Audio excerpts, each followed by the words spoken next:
Hello everybody, my name's Chris and welcome back to Retro Ratchet. So apologies to all those long-term followers. There's not been as much content going up. This video is going to be an opportunity for me to explain why, what's went on, what's happened to the channel, what project cars do I have, and just give you a wee bit of reassurance that I'm still here, I'm still alive, and you're going to be seeing lots of crappy cars over the next year.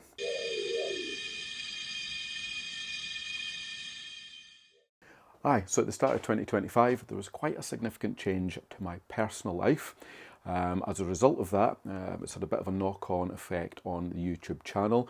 I've decided to change the direction of the channel a little bit, shrink down my car collection. So what I'm going to do is I'm going to give you a wee bit of a summary of what cars I've still got, what's happened to the ones that have gone, what my plans are for 2026. So it's not all doom and gloom. There's quite a lot of positives, and as you can see, KITT is still here, and yes, it is in bits as always. I did get it on the road for, I don't know, it was something like 50 miles, and then it decided that was too much for it. So we'll do a wee bit on KITT just now, and we'll explain exactly what's went on with it. Right, let's clear some space so we can actually see the whiteboard. Highly organised as always. So yeah, we're back over at the whiteboard again. Right, we've got a big list. So what happened to KITT? Over the course of, oh God, it was about a year and a half ago, the gearbox went in to get rebuilt. I'm going to intentionally be a little bit scant on the detail of this, which any close friends will realise why that is. But anyway, the gearbox went away to get rebuilt by someone. It came back and it was awful. It was slipping in gears. Literally, it made it to the MOT station and back, and that was about it. So as a result, the gearbox had to come back out. We'll probably cover all of this in a separate video after this has all been resolved. But anyway, the gearbox had to come back out, and it went to somebody else, and I spent another hell of a lot of money getting it sorted, but this time it works perfectly. So I've had the car out, it's tested, all the line pressures and everything are spot on. It drives exactly how it should. So that is wonderful news. I need to obviously resolve the issue of the previous rebuild separately and figure out how to move forward with that. But anyway, so it does work, and we have a gearbox, and there was a hell of a lot of things replaced in the second rebuild. So that was a few months ago. So as part of like the road testing process, I discovered, we needed some brakes replaced. And then, of course, as you guessed, catastrophe. It's sitting up on one side at the moment. It was really, really weird. I got back, looked at the driveway, and of course, it looked like there was grease, dripping off the back driver's side wheel. So that was really, really weird. So got it in the garage, jacked it up. I did suspect it was going to be something like a brake cylinder. They were all replaced, I don't know, maybe 3 years ago or something like that. It wasn't a brake cylinder. So turns out it looks like the seal where the wheel bearing sits. I'm not that familiar with the setup in these, but that is what's happened. I stripped all the back brakes off, which are obviously wrecked because they've got grease all over them. They are drenched. I believe there's a few different bearing sizes, so it's going to be a bit of a pain to actually do, but it's kind of half stripped now, and I kind of fallen out with it again. I'm waiting for the motivation to get my hands dirty in winter to repair something else again on KITT, but it will get done, and then we will get back out in it. So that's why it's sitting like this at the moment. It is actually MOT'd, believe it or not. So that's surprising. It's MOT'd and it drives, and we have a gearbox where all the gears work. Amazing. So what else needs done on it? Lock up and forth just to check. I think that is working, but I just want to double check that it is functioning correctly. Gearbox with sad face we just talked about. Engine oil and filter change still to be done. It has only done something like 3 miles, I guess, in the last how many ever years. But anyway, we'll change that anyway. Front brakes, I mentioned. TV, the TVs, I think there's a loose connection at the back, so I need to sort that out. Rear brakes, well, that side are covered in grease. They've got to be replaced. They're actually sitting here ready to go on. Cap cover, that's just where the distributor sits at the back of the intake, and that was the rear wheel bearing. So all in all, good and bad. We've resolved the gearbox issues, but we have another few wee issues to do. Brakes aren't too bad. Rears are a wee bit fiddly.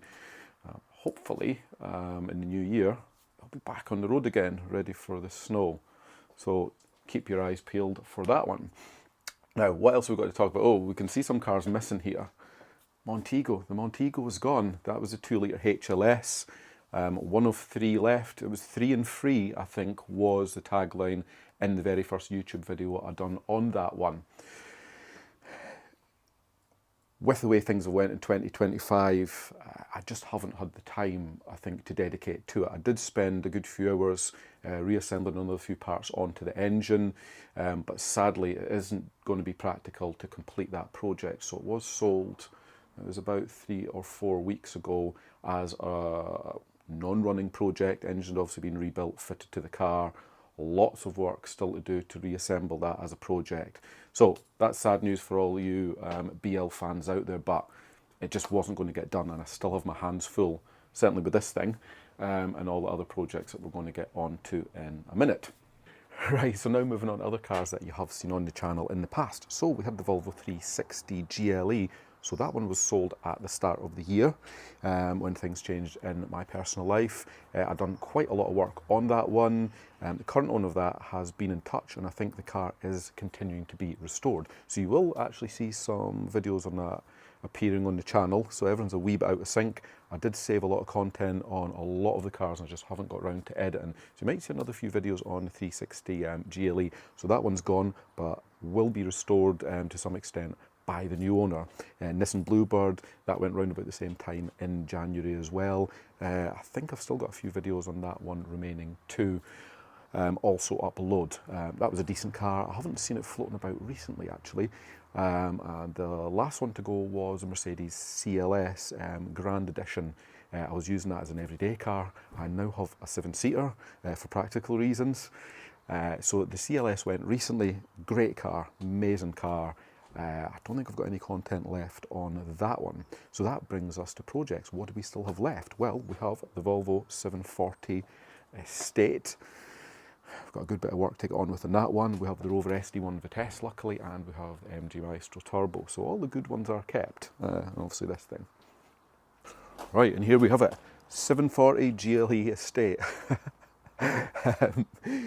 So this has sat for quite a long time. I haven't really done much to it. It's been undercover because I had, I don't know if you remember from the very first issue. It was one of the very first issues actually, but one of the very first videos I've done on it, we had a very, very leaky sunroof, which took me ages to figure out what was going on. So we removed the cassette, and then things happened at the beginning of the year, and the cassette stayed in the garage, and the Volvo stayed in storage with a big massive hole in the roof till I had the time to sort it. When it came around to having the time to sort it, I couldn't remember where everything went. I couldn't remember how to put it back together. So then I left it for another few months until I built up the courage to one day reassemble everything. And luckily I did. I found everything. We managed to get the cassette reassembled. We managed to actually seal it, so I will do a separate video on that. I think I do have some content on it. So I'm not going into the details of what we've done, but that has been done now. It's got a new seal on it. The car had no headlining when we got it as well, so that's also been retrimmed. Looks really, really good. So I've been on with that. Took it for an MOT, and it failed on welding. Has to always be welding, doesn't it, with retro ratchet? So lots of welding. It was 3 different failure areas: sill, and I think it was the front chassis rail. The offside rear sill repair looks quite challenging. Had it not been, I would have just done it outside and got it MOT'd. So that's a wee bit of a shame. So we're going to get kit sorted first. So here's the plan: kit sorted first. Onto this, I will do the welding. Probably keep it for a few months and then sell it. Maybe get something else. I'm not sure.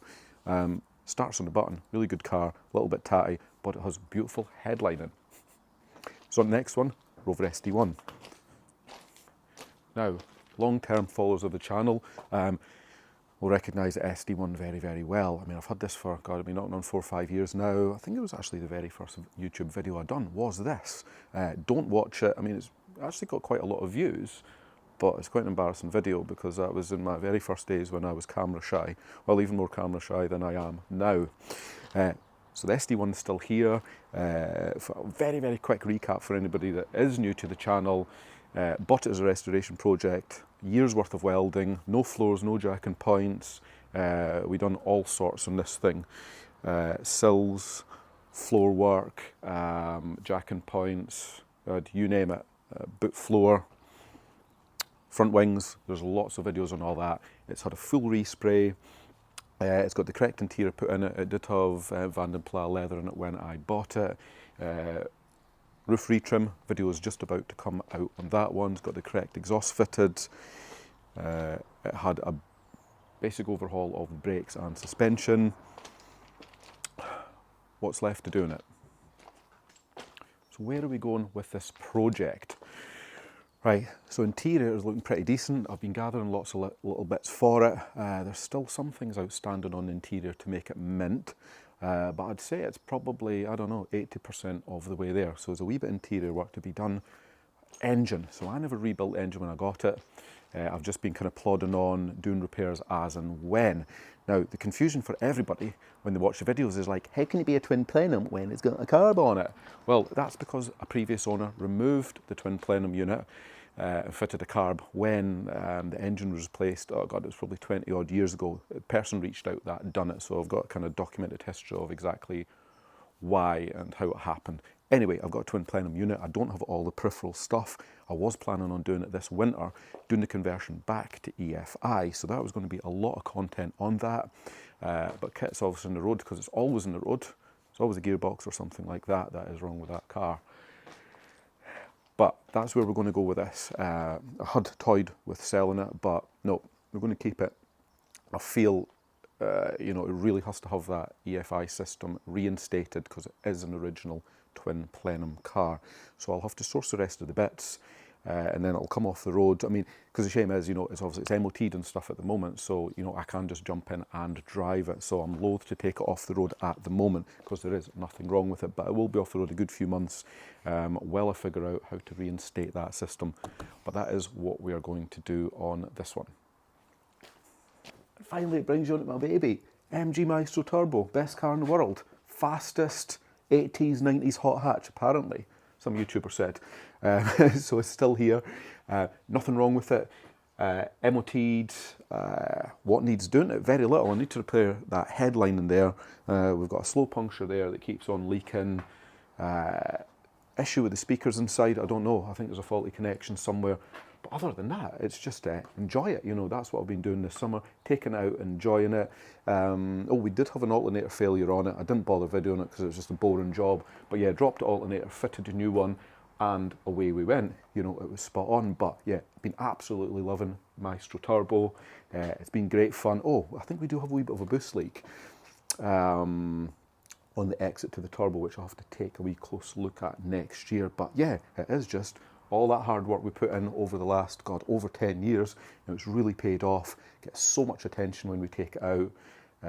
Love driving it. It's my favourite car in the world, and the gearbox doesn't keep failing on it. So this will be a keeper. We'll maybe do a wee refresher video on it next year when we get out in it, when the weather's better.